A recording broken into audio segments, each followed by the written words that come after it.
एक गांव में एक वकील साहब रहते थे, वकील लॉयर। हनुमान जी के बड़े पुजारी थे, बड़े साधक थे।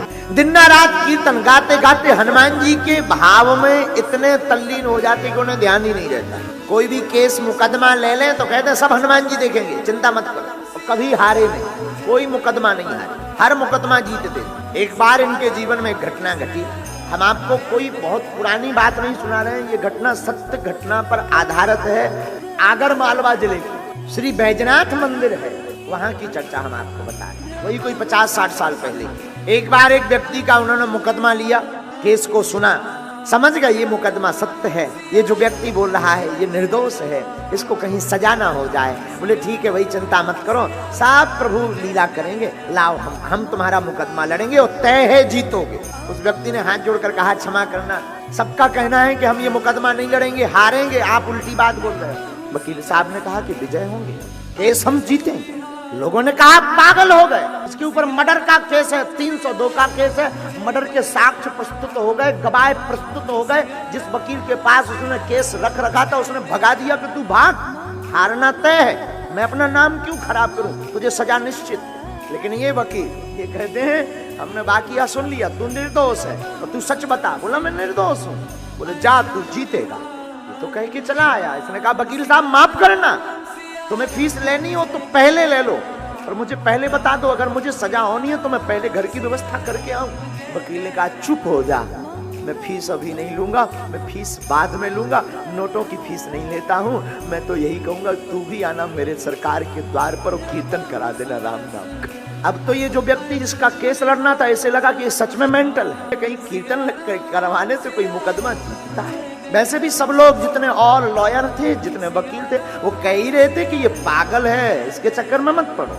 लेकिन अब तो तय हो गया। लेकिन मरते क्या नहीं करते, देखते हैं ये इनका इष्ट क्या करता है। आपका भरोसा कितना मजबूत है अपने इष्ट के प्रति, अपने गुरु के प्रति, हमारा इष्ट और हमारा गुरु उतनी ही कृपा करेगा जितना तुम्हारा भरोसा हो। और ये तो वकील बड़े पागल, महादेव आए, अपना बही खाता जो वो फाइल होती है वकीलों की, फाइल बनाई उस मुकदमे की, सरकार के चरणों में रखी, और वही पूजा जो पुरानी पद्धति, वही पद्धति, हाथ में माला लिए जप रहे। पहले दिन जो बहस छिड़नी थी उसी दिन वो 2 घंटे लेट आए। जिस व्यक्ति का मुकदमा था तो उसे लगा कि अब तक तो लग रहा था कि 50 है, अब तो लग रहा है पूरे।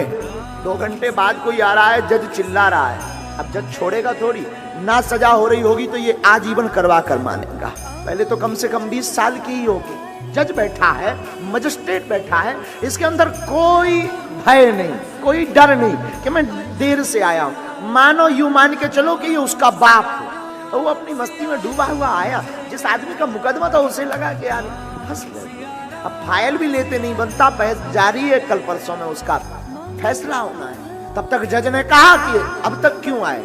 इसने एक शब्द में बोला माय लॉर्ड क्षमा करना, मैं अपने सरकार की सेवा में था, इस जज के ऊपर भी एक दूसरा जज है, मैं उस मजिस्ट्रेट के संरक्षण में था जिसका ऑर्डर तुम भी स्वीकार करते। तो जिस आदमी का मुकदमा था उसे लगा कि बताओ लो इससे भी बहस हुई। ये आदमी भागा भागा गया तो वकील ने कहा कहाँ जा रहे हो। बोले कल फैसला है, मैं जरा बंदोबस्त करके आऊं, घर पे 1-8 साल का राशन तो रख के आऊं कम से कम। बोले क्यों। बोले तय है कि आजीवन होनी है मुझे, और एक और काम करना, कम से कम इतनी कृपा करना, कल टाइम पे आ जाना वरना फांसी लगेगी। वकील ने उस साधु पुरुष ने मुस्कुराकर कहा जाओ, कोई व्यवस्था मत करके आना, तुम तो सीताराम कहकर आना। दूसरा दिन हुआ और हद पार हो गई। दूसरे दिन तो और बड़ी बारी लीला हो गई। ये मंदिर गए, मंदिर में सरकार के पास बैठे, हनुमान चालीसा में ऐसा मन रम गया, ऐसा मन रम गया, ऐसा मन रम गया कि कब कोर्ट का टाइम हो गया, कब निकल गया खबर नहीं।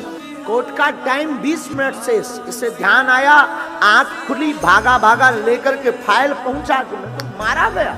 अंदर गए, जज सामने बैठा हुआ था, क्षमा मांगने, माफ कीजिए आज फैसला था, मैं टाइम पे नहीं आया, पूजा में बहुत ज्यादा व्यस्त रहा। जज साहब बोले तुम पागल हो गए क्या, आज जैसी जो वकालत की बहस तुमने की जिंदगी में किसी वकील ने हमारे सामने नहीं की। वकील ने कहा फैसला क्या किया आपने। बोले क्या करना था, जिसका वकील इतना कट्टर निडर हो, एकदम स्पष्ट तथ्य को प्रस्तुत करता हो, वो भला कैसे हार सकता है जिंदगी में। फैसले का ऑर्डर दिखाइए जिस पर मेरे हस्ताक्षर हो। उसने हस्ताक्षर देखे तो समझ गया मैं पूजा में बैठा रहा हूं, मेरे सरकार यहां पर वकील बनकर के मुकदमा लड़ते हैं।